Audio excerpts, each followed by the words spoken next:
La gratitude est un moyen extrêmement efficace de diminuer les effets du stress et d'aller chercher des émotions positives, c'est-à-dire à la fois de la créativité, de l'optimisme. La gratitude, j'ai eu l'occasion d'en mesurer les effets à de nombreuses reprises dans mon métier. J'ai exercé la médecine dans un cadre humanitaire et notamment au Burkina Faso, en brousse. Et un jour, alors que je travaillais dans des conditions un petit peu sommaires, on va dire, je reçois une jeune fille qui avait un genou droit qui était énorme. Il était 3 à 4 fois plus gros que le genou gauche. Elle avait une infection au niveau de l'articulation. On était en brousse, on n'avait pas le matériel nécessaire et surtout pas le petit drain qui aurait permis de drainer l'articulation. On va bricoler avec une tubulure de perfusion dans laquelle, avec des ciseaux stériles, on fait des petits trous. On l'utilisera comme drain après avoir fait une anesthésie locale.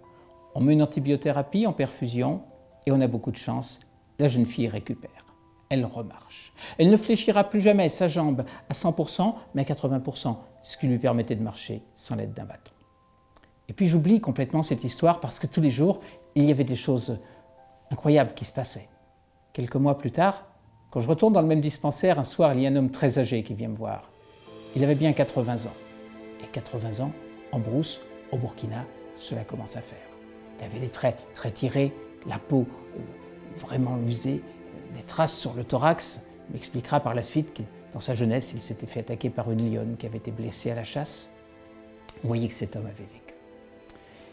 Il me dit, vous savez, pour venir vous voir ce soir, je suis parti hier de mon village, parce que mon village il est situé à 17 km d'ici, et à mon âge, je ne peux plus faire les 17 km en une seule journée.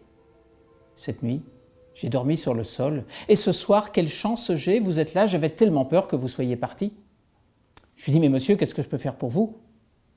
Et cet homme âgé me répond, vous savez, la jeune fille qui avait un problème au genou, c'est ma petite fille, et je tenais tellement à venir vous dire merci.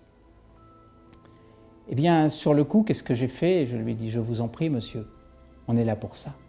Peut-être que je lui ai donné l'impression de diluer son merci, de diluer l'expression de sa gratitude.